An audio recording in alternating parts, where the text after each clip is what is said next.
Greetings, friends. Steven here. Welcome to what I guess is now part 5 of Gamer Hall Special, the Vancouver Retro Gaming Expo. In part 4, I showed off all this stuff here, and that was maybe about a 20-minute video. I don't want to upload anything longer than 20 minutes, because if any of you out there that have a YouTube channel knows how long it often takes to upload things. And let's be honest, a lot of people just don't want to sit and watch a video for that long anyways. So, shorter videos work for everybody, I think. So, you know, what I guess Sonic Blastman 2 at the bottom here, that is arguably the most exciting game. A lot of scrub games, which excite me, but, you know, maybe people have fancier tastes, I don't know. Pinball Quest, Complete in Box, Need Item, Player's Guide, you know. The Maximum Carnage over here that I already owned a copy of.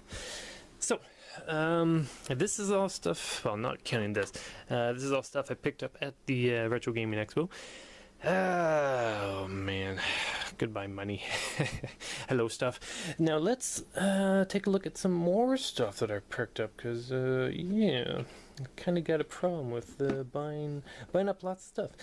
And I guess we'll show this because it actually got a sneak preview in part 4 or whatever last episode was. It is a Mech Warrior by Activision.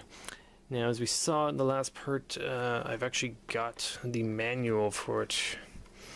Now, I bought this at the Retro Gaming Expo, but of course this is Vancouver, the mainland, with Burnaby and all of that. I guess you could head to Richmond or even Surrey, so there's plenty of places on the mainland to find other games. Even in New West, there's at least 2 stores. You got was it Game Deals? Is it? That's the one that's like right across the road from where the expo was. And you got Press Start, and actually Press Start does a Twitch channel too, which is kind of neat. I haven't seen them do that lately, but you know, whatever. We're all busy people. So I found a Mech Warrior to go with the instruction manual. Now, as I mentioned, I think I mentioned last episode, this is actually a first-person shooter mode 7 kind of game in the vein of the original PC games. It won't look as cool as it would back there because, you know, home consoles versus PC, right? But, well, it's got a sticker price of $10. I can't recall if I got I'm sure I got a decent deal on it, but, yeah, neat item nonetheless. And I'll follow that up with the other Mech Warrior game. This time it is Mech Warrior 3050 by Activision. This is it's pretty good shape. I actually got a deal on these. This back sticker is pretty rough. I'd probably want to replace that whole back part by a really shitty game and just take the back and put it on this one. It's even making this weird squeaky noise. Are you guys hearing that? Weird.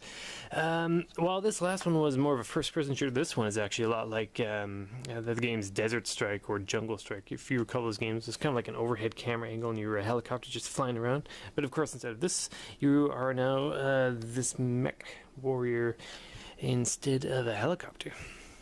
Looks like a pretty cool game, and I was trying to find both of these for reasonable prices. And then I think I found a couple here locally, but they're like twice as expensive here. What I like to call the Victoria tax, because it is also pretty expensive to live here. Maybe not as expensive as Vancouver, so maybe, I don't know, maybe we don't have to be quite as competitive here, and we can jack up the prices. So Victoria tax is lame. And going to the mainland for retro gaming stuff is always a good idea because there are some sweet deals. Next up, we actually jumped the gun a bit on these, but I wanted to show that because we saw them in the last episode. Now, anyone who's been around with me ever since the start of Catmax Gaming may remember the things Sir Ring-a-Lot. I actually did a video on one of these. And I found another one with the box. Now, unfortunately, this one is in kind of rough shape. It's only got 3 or 2 of the rings. Normally, I'll just bring this open. These are awesome, by the way. It's worth noting that the one I have doesn't have this sticker on it. So you turn this thing, and the bats start spinning around, and you use this button here to make the Black Knight. The bats, you put the rings up here. They go down there. Watch the video I made. It was pretty funny, I think. Pretty fun video. And then the bats, they've got little magnets on the feet, and then they grab the rings, which are made of metal, like these. See, it's kind of sticking. Not really. And then as the bats fly over, the knight is supposed to lance the rings, and it's really hard, but this has extreme nostalgic value to me, which is why I believe I call that series Super Nostalgia Bomb. I would love to do more of these Super Nostalgia Bombs, but I don't have enough nostalgic items to make more episodes out of. Like, if this were a different one of these, like you got Grabbit, Flippopotamus, and Eggzilla. I'd love to do videos on all of those, but I don't have them. I just have this one, and now I have it twice. Vancouver. So much stuff there. I can't believe I found another one of these. It's so bizarre. Next up, all these things I'm about to show I got in a crazy bundle deal. I think they were all together maybe $45. So we'll take a look at Electronic Baseball by Tiger. This has to be one of the first Tiger Electronics games because it's super generic. It's not even based on a game or anything. 1987 Tiger Electronics, so that's pretty far back. Put some batteries in it. Let's take a quick look. It'll be noisy. Boop, boop, boop. Oh, it might be pretty tricky to see. You can sure hear it. Yeah. So you play as the batter, and then yeah, you get the idea. It's noisy. It's collectible. I do have a pretty reasonably good collection of these Tiger Electronics, and I didn't have this one yet, so welcome aboard Electronic Baseball. I believe that was 2 double A's in there. That's not bad. If you want to talk about batteries, just wait until you see what I'm about to show you next. So, bring this bad boy out. Digital Derby Auto Raceway. I believe I put batteries in here as well. Big fat batteries. These things are so noisy. How do I start this beast? Start. I think you have to fiddle with the timer or something. I can't remember. This is classic Tommy. There's something you twist or turn, or I want to say it's this thing down here. A neat item, but it has 0 nostalgia value for me. I'm sorry if I was doing that off camera there.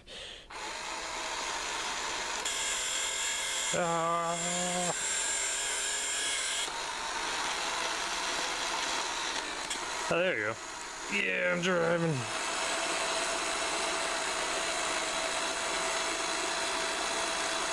Look at it! I didn't even set up the thing. There you go.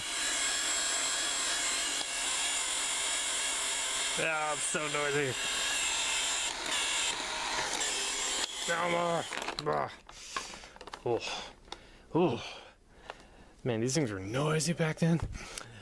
So yeah, it had the batteries in it and everything's good to go. All you do is you just you hold this to start it, and then you actually have the little shifter, and that makes your little car in the middle here drive around. And of course, if you hit one of the other cars, it does that crazy crashing noise, and there's your handheld gaming. Pretty wild for 1978. God damn. Very neat collectible. I don't think I ever want to play it again, though. Now we're going to follow that up with another one of these, this time with a box. It is Blip the Digital Game by Parker. Take it anywhere. No TV set is needed. Ages 6 and up.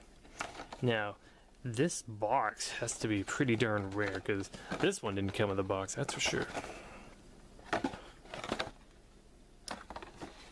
Okay. A quick look over there. It's even got the styrofoam in there. It's got to be pretty rare. Of course, the actual product itself.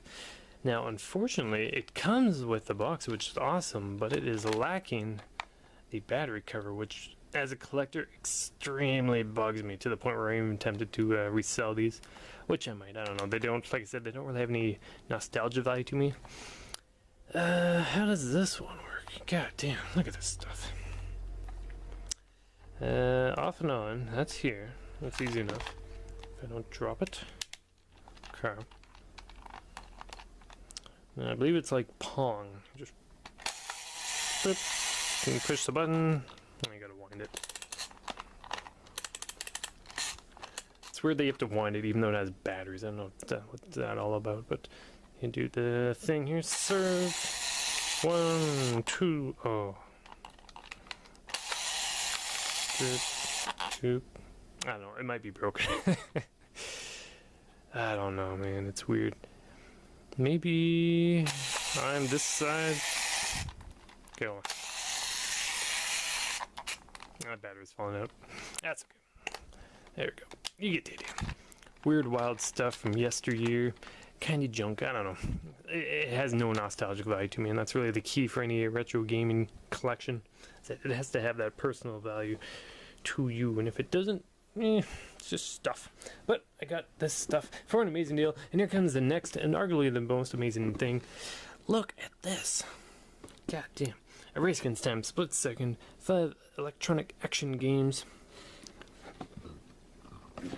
Of course, I'm still using this old style camera angle and this whole setup, so it's still a bit cramped.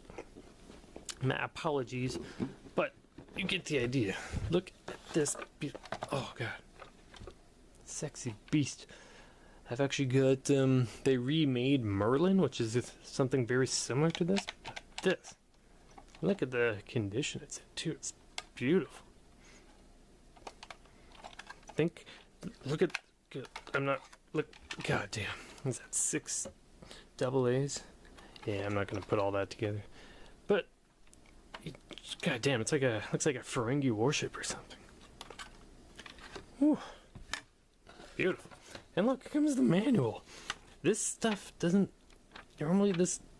exist anymore. You know, these manuals and boxes and things. That's why I couldn't pass up on this stuff. You can find some amazing deals if you head to the seedier the pawn store or flea market, the better.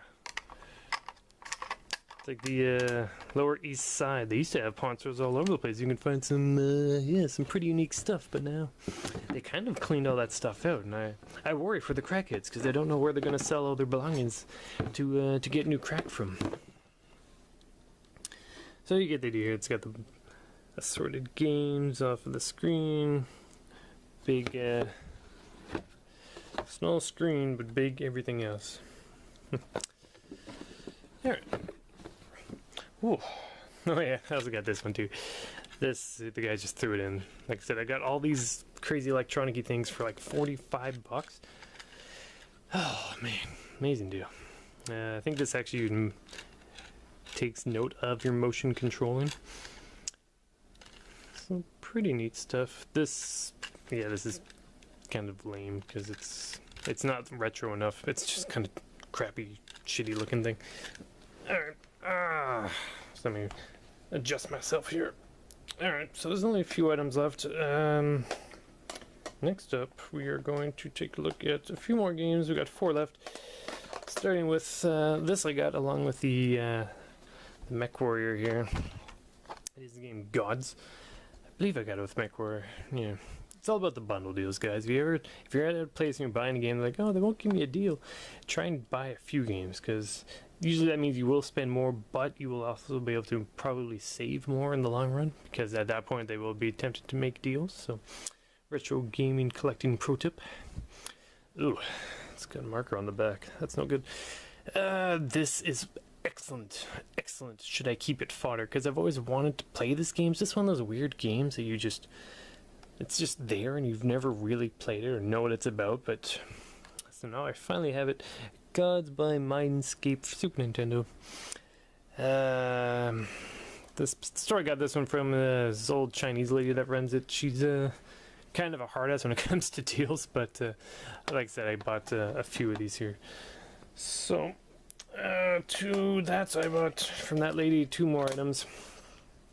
Also, it's worth noting that the guy that sold me these things, he actually also gave me a Black Label Legend of Dragoon as well. Great game, of course, but I already have my original copy back when it was new, so that's in my trading collection, which is off camera. Next up, game Zool, Ninja of the Nth Dimension by Game Tech. Very typical side scroll. I believe this was a UK game for the most part. I guess we did get it here in North America, but probably means a lot more to the UK folk out there than it does to me. But it's one of those games. Ugh, look at that. It's one of those games where, once again, much like God, it's just one of those things where it's like, I've heard a lot about it. Kind of reminds me of Turrican, actually. More, of course, platforming, while Turrican is more shooting, but you know, it's one of those games where you hear about it a lot, but you've never actually played it. So, following that up with the only Genesis game we will be seeing in this episode is Roar of the Beast by Beauty and the Beast Sunsoft. These Genesis Sunsoft Beauty and the Beast games are pretty neat because there's actually two of them. This is the one, I guess, meant for boys because it's more like action oriented, and there's also Belle's Quest, which I showed off in an earlier episode, which is more of like almost like a point and click adventure game, I think. So it's neat to now have both of these Sunsoft Beauty and the Beast games in my collection. As I've said for most of these games, I would make another great video because I've never really spent any time with it. And one of the best deals of the bunch, Dragon Warrior for Nintendo, $5. $5. If I had seen this at the Retro Gaming Expo, which I'm sure I did, it would be, I don't know, maybe $50 or something. But I got this for $5. Damn good deal. Damn good deal. Like, I'm saying to myself, I want to say, no, did I get it for 10? No, I'm pretty darn sure I got this for $5. Dragon Warrior 4, excellent game. I would recommend you play it on the DS instead of the NES because the DS version is the remade one with fancier graphics and all that, and you can play it on your 3DS. Well, this is just the NES cart, and the battery might die on you while you're playing it, but, you know, for a collector, it is I believe this might actually be the hardest of the 4 Dragon Warrior NES games to find. And I found it. For a ridiculous price. God damn. Whew. Alright. Well, I believe that finally wraps up a 5-part... Let's take a look at this again. 5-part Gamer Hall special. So, thanks for watching. If you actually watch all these episodes, I appreciate that. Because, really, just making sure people are watching these things, that's what really matters to us. We don't expect to make money off of making these videos. It's really more about just the passion of the project and sharing your thoughts and experiences of the retro gaming, or whatever your video is about. But I appreciate you guys being here and sitting with me. And I hope you enjoyed checking out all this random stuff. It's like a time capsule, just going back in time. Ikari Wars. Alright, so yeah, if there are any of these games, like I said, that you want to see me do a video of, I know I always say well for most of them anyways, but if there's anything you want to see, let me know in the comments. Any other types of video you want, just keep in touch. I think most YouTubers are pretty much aimed to please with these sort of things, and you want to make the videos that people actually want to watch, right? My time and your time. No one wants to waste their time. We're all busy people.